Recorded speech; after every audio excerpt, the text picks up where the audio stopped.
If you listen to this podcast, if you're interested in education, if you're a young person at the start of your post-high school journey, your early adult life, university and college are very controversial topics. Some people bash it, some people endorse it still. There's a lot of heat, there's a lot of hate. Yeah, it remains a very big part of life, and I think it will remain a big part of life for a long time. So how can we get more granularity and clarity around this concept of tertiary education and the most traditional, hierarchically regimented in our culture form, which is the university and college? So I think what I want to do is break down some of the different use cases I've noticed from my work, personal experience. I mean, I'm a young person after all, with people, my own peer group, as well as contacts and friends who are slightly younger. And you notice some of the different the different batches of reasons for going through this university in my part of the world, Australia, or in the States, college experience. Now, the best and the most significant and the useful is the whole campus experience.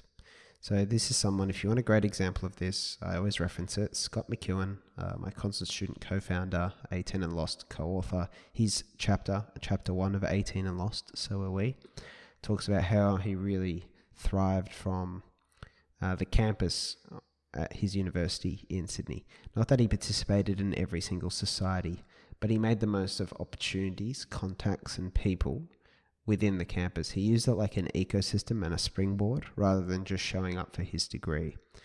The campus, whether you're at college, whether you're at a conventional university, anywhere in the world, I guarantee you if there is a strong ecosystem and campus, that will be the best part of a modern university experience. I can guarantee you by a long run. Now, category number 2 is the social experience. The social experience is there for the partying, the drinking, the fun, the college lifestyle perhaps, the sports, the balance, the flexibility, and the experiences. A large part of it is social. Now, this is a perfectly fine and valid reason to go to a university on its own. What I would draw attention to, if you're in this bucket or you know someone in this bucket, is the cost. Just making sure that if there's debt and everything associated with this experience, that it's justified, because it might be a big price to pay. But I think we don't want to take for granted that the right sort of campuses and environments are a great place for young people to express themselves, learn more about themselves, create or develop a new version of themselves, find new pockets and tap into. It's not a consistent experience, I find, with the people I talk to, but I know that it can be that, and the social element of it can be enjoyable. The problem is everyone kind of has this assumption. I thought that I would go to university and find 500 women flocking after me all the time, meet all these super cool friends, and it didn't really happen. Then again, I didn't really put effort into making it happen. So that's an interesting use case, because the question I have around using university or college like that is the debt. I don't think that's a good thing if you're not paying for your degree up front. I imagine most people aren't. It's not a clever thing to participate in purely from a finance by debt. We normally use debt for more direct investments, right? Things that you can get paid back from rather than experiences. It's a rule of thumb. All right, now another use case, getting to more the practical side of things, is qualifying you for a certain job. This is where it gets a bit murky. Now, some jobs genuinely require you to have a degree, and there's not many other pathways to getting either a certification or a qualification for a job. Easy examples are medicine, being a doctor, lawyer, engineer, perhaps a psychologist, anything where you leave with that actual qualification. Now, that doesn't mean, and I'm still very critical of perhaps the learning and the way the learning is arranged for people going down those career pathways. Don't think that examinations and tests and boring assignments and things that are not engaging are necessary evils just because you can justify it with a qualification at the end. But in saying that, it is a pretty practical reason to go. As long as you know that deeply interested in that pathway, or are open to changing if you find that you're no longer interested in the accreditation pathway you're getting. Now, to contrast this, something like the arts, like an arts degree, doesn't really give you a kind of clear qualification. However, if you want to be an academic or a scholar, perhaps you'll really like university, and that'll be a great pathway for you. Now, we're going down the kind of hierarchy, but yeah, the qualification for a job thing is something that people, a lot of young people do not check the assumptions around this, and they do not gather a great awareness of any alternative pathways. But part of being young is being dumb, so if you're not willing to do the homework, then you will learn and kind of get what you are owed. Another one, this is the number 4, and this one really got to me, is the prestige.